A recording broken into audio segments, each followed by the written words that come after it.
আজকে একটা নতুন টপিক নিয়ে নতুন একটা বই নিয়ে আমরা আলোচনা করব। আচ্ছা, ভাবুন তো, আমরা সারা বছর ধরে যে কাজগুলো শেষ করতে পারি না, যেগুলো আমি যেগুলো যদি মাত্র 3 মাসে শেষ করা যেত। হ্যাঁ, ঠিকই যে কাজগুলো আমরা সারা বছরে শেষ করতে পারি না সেইগুলো আমরা শেষ করবো মাত্র 3 বছর বয়স, মানে 3 মাসের মধ্যে। এবার সেটা কি করে আমরা বলছি সম্ভব হয়? আপনি কি সারা বছর, মানে সারা বছর শুধু প্ল্যানিং করেন কিন্তু কাজ করেন না? মানে শুধু প্ল্যান করে যাচ্ছেন, কাজ করছেন না। আজকের ভিডিওতে আমি এমন একটা সিক্রেট ফর্মুলা শেয়ার করব যা আপনার পুরো 1 বছরের আহ, মাত্র 12 সপ্তাহ, 1 বছরকে মাত্র 12 সপ্তাহের মধ্যে করে দেবে। আপনি কি রেডি আপনার প্রোডাক্টিভিটি 10 গুণ বাড়াতে? ইয়েস, 12 মাসের কাজ 12 সপ্তাহে আমরা শেষ করব। তো বন্ধুরা, আজকে আমরা যে চমৎকার বইটি সম্পর্কে আলোচনা করব তার নাম হচ্ছে দ্য 12 উইক ইয়ার, মানে দ্য 12 উইক ইয়ার। এটা লিখেছেন ব্যালেন পি মোরান এবং মাইকেল লেনেটার। একটি সেলফ হেল্প টাইপ এবং টাইম ম্যানেজমেন্ট ক্যাটাগরির বই। ঠিক আছে, সারা বিশ্বে এই বইটি কেন এত জনপ্রিয় জানেন? কারণ এটি আমাদের শেখায় এটা আমাদের শেখায় যে ক্যালেন্ডারে 12 মাস নয়, বরং 12 সপ্তাহে 1 বছর হিসাবে দেখা উচিত। হ্যাঁ, আমরা সারা বছরকে 12 মাস ধরবো না, 12 সপ্তাহ হিসাবে আমাদের ধরতে হবে। যারা বড় স্বপ্ন দেখেন কিন্তু সময়ের অভাবে পিছিয়ে পড়েন, তাদের জন্য এটা একটা গীতা। বছরের শুরু বনাম শেষ, বইটির শুরুতে লেখক একটি দারুণ পয়েন্ট তুলে ধরেছেন। আমরা জানুয়ারিতে খুব উৎসাহ নিয়ে গোল সেট করি, ঠিক তো? গোল সেট করব একদম, মানে বছর যখন শুরু হবে তখন আমরা গোল সেট করব, কিন্তু জুন জুলাই আস্তে আস্তে সব ভুলে যাই। ভাই, সব ভুলে গেলাম, প্রথম থেকে মনে থাকে। আবার ডিসেম্বর যখন ডিসেম্বর শেষ হতে যাচ্ছে, বছরের শেষ সময় আসে, তখন আমরা খুব দ্রুত কাজ করা শুরু করি যে আমরা এই করতে হবে, ওই করতে হবে। আরে হবে না কি? একে বলে ইয়ার ইন পুশ। লেখক বলেছেন যে এই শেষ মুহূর্তে এনার্জি, এটা যদি আমরা সারা বছর ধরে রাখতে পারতাম তবে কেমন হতো। 12 সপ্তাহের জাদু ওখানেই আসে আসল টুইস্ট। এখানে 12 সপ্তাহের টুইস্টটা আসলে এখানে আমাদের 3 মাস, আসলে বলতে গেলে 3 মাস। লেখক বলছেন 1 বছরকে 12 মাস হিসাবে দেখা বন্ধ করুন। এই যে সারা বছর 12 মাস আছে, এটা ভাবা বন্ধ করুন ভাই। কারণ 12 মাস অনেক লম্বা সময়, হ্যাঁ, যা আমাদের অলস করে দেয়। সত্যি কথা বলো, আমাদের 12 মাস সময়টাকে কিন্তু অলস করে দেয়, আমরা ভুলে যাই জিনিসপত্র। আমরা ভাবি আরে অনেক সময় আছে, পরে করব পরে করব। এই পরে করব মানসিকতা আমাদের লক্ষ্য আমাদের লক্ষ্য থেকে দূরে সরিয়ে দেয়। অবশ্যই এটা হয়, আমার সাথে হচ্ছে। আমি এর চেষ্টা করছি ভালো করার, তোমরাও করো। বইটির লেখক আমাদের শেখাচ্ছে কিভাবে আমাদের বড় লক্ষ্যগুলোকে 12 সপ্তাহে ছোট ছোট ব্লকে ভাগ করতে হবে। এতে প্রতিটি দিন এবং প্রতিটি সপ্তাহ আপনার জন্য গুরুত্বপূর্ণ হয়ে ওঠে। কারণ আমাদের 12 সপ্তাহ আছে, আমাদের খুবই তাড়াতাড়ি করতে, এবং সপ্তাহ যখন তুমি ধরবে না, ওরে খুব তাড়াতাড়ি এসে গেল, এই 1 সপ্তাহ গেলো, 2 সপ্তাহ গেলো, এরকম একটা জিনিস হয়ে যাবে। রেজাল্ট দেখার পালা। বইটির শেষ দিকে লেখক দেখিয়েছেন কীভাবে আপনি আপনার প্রোগ্রেস ট্র্যাক করবেন, কীভাবে এটা হচ্ছে, আমার কী কী উন্নতি ঘটছে, এবং প্রতি সপ্তাহে নিজেকে নম্বর দেবেন। প্রতি সপ্তাহ হয়ে গেল এবং আমি নাম্বার দেবো যে হ্যাঁ আমার এটা হয়েছে, এটা হয়নি, এইভাবে চলবে। যখন আপনি নিজেকে 12 সপ্তাহের একটি ডেড লাইনের মধ্যে আটকে ফেলবেন, যে 12 সপ্তাহের ডেড লাইন আছে, এর মধ্যে করতেই হবে, তখন তখন আপনার ব্রেন অন্যভাবে কাজ করবে, অন্যভাবে একটা ভাবা শুরু করবে। কিন্তু আপনি কি পারবেন এই ডিসিপ্লিন ধরে রাখতে? পারবেন আপনি? দেখেন, সেটাই হচ্ছে আসল চ্যালেঞ্জ। আপনি যদি ধরে রাখতে পারেন ভাই, তাহলে অবশ্যই হবে। আর না ধরে রাখতে পারলে আবার আবার পরের বছর আবার ভাবো 2026 শেষ, ডিসেম্বরের শেষ, ভাই 2027 সালে আমি এই করব, আমি ওই করব, আবার 2027 শুরু, আবার শেষ। এরকমই চলতে থাকবে। চ্যালেঞ্জ নিতে শেখো। 12 মাস না, 12 সপ্তাহ ভাবো। 12 সপ্তাহ একটা টাইম টেবিল তৈরি করো, 12 সপ্তাহের মধ্যে কাজ করো। যে হ্যাঁ, 1 সপ্তাহ হয়ে গেল, আমি এইগুলো করব। আমার এই পুরো ঠিক আছে, আমি তাহলে আমি 10 দিন, 10-এর মধ্যে আমি 2, এটা আমার 8 পেয়েছি, এইভাবে চলো। এইভাবে এভাবে হবে ভাই, ঠিক আছে? আর দেখো, কিছু ক্যারেক্টার আমরা নিয়ে আলোচনা করি একটু ছোট। যেহেতু এটা একটি নন ফিকশন, এখানে আমরা মূল কনসেপ্টগুলোকে চরিত্রের মতো তুলে ধরবো। মানে যেগুলো মেন যে কনসেপ্ট সেগুলোকে আমরা একটা ক্যারেক্টার হিসাবে তুলে ধরছি। দ্য হিরো, হিরো কি? আমাদের আইডিয়া বা প্ল্যান হিরো নয়, বরং আমাদের কাজ করা বা এক্সেকশন হলো আসল হিরো। লেখক বলেন জ্ঞান বড় কথা নয়, জ্ঞান বড় কথা নয়, জ্ঞানের প্রয়োগই আসল ক্ষমতা। আরে যাদের জ্ঞান আছে তাদের হবে না, যারা একটা কাজ করতে পারবে তারাই তো আসল হবে।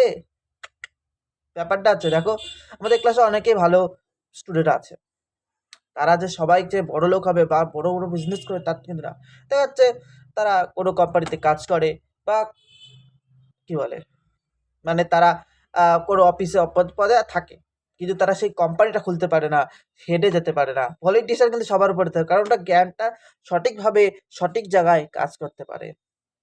আর এই যে যে ক্যালেন্ডার, দ্য ভিলেন, ভিলেনটা কি? এই ক্যালেন্ডার, এই ক্যালেন্ডারই হচ্ছে আমাদের সব থেকে বড় ভিলেন ভাই। আসল বলতে গেলে চিরাচরিত 12 মাস, ক্যালেন্ডার এখানে ভিলেন নয়, কারণ এটি আমাদের মিথ্যা নিরাপত্তার অভ্যাস দেয় এবং সময় নষ্ট করে প্ররোচিত করে। ক্যালেন্ডার, আরে এই 1 মাস হলো, আরে ঠিক আছে 30 দিন বা কীভাবে চলবে, এটা হবে না ভাই। মেন্টর, নিজের কাজের দায়িত্ব দেওয়া, নিজের অ্যাক্সেসিবিলিটি, নিজের কাজের দায়িত্ব নেওয়া। লেখক বলছেন কেউ আপনাকে চেক করবে না, আপনাকে নিজেই নিজের বস হতে হবে। ঠিক আছে, আমি নিজেই নিজের বস হব, আর ওই কেউ এসে বললো এভাবে হবে না। ঠিক আছে, এটা হচ্ছে আসল ব্যাপার, নিজেই ভালো হতে হবে, নিজেই নিজের বস হতে হবে। কি মেসেজ লার্নিং, উনি কি বলতে যাচ্ছেন? এই বই থেকে আমরা কি শিখলাম দেখো, প্যারাডোলাইজেশন, 1 বছরকে আমরা 12 সপ্তাহে ভাগ করলাম। এতে ডেডলাইন চাপ থাকে না, চাপ থাকে, ডেডলাইন চাপ থাকে যে 12 সপ্তাহের মধ্যে শেষ করতে হবে। মাত্র 3 মাস, 1 বছর 12 মাসের কাজ সেটা 3 মাসে শেষ করতে হয়, যা আমাদের কাজ করতে বাধ্য করে। করতেই হবে, করতেই হবে, না করলে তো ভাই হবে এটা। 3 মাস টাইম আছে মাত্র, 12 সপ্তাহ আছে, 3 মাস ধরলে হবে না। যখন আমরা মাস বলবো তো লম্বা টাইম, 90 দিন আছে। 12 সপ্তাহ, আরে ভাই 7 দিন, এটা সোম মঙ্গল বুধ বৃহস্পতি শুক্র শনি রবি সব, আর 1 সপ্তাহ গেল সব, আরে 2টা সপ্তাহ গেল, এভাবে 3টে সপ্তাহ গেল। যখন এরকম হবে না ভাই, তখন কাজ একটা চাপ হবে। ঠিক আছে, প্রয়োজনীয় তখন আমাদের কাজ করতে বাধ্য হব। Security and create realities, security কি বলছে?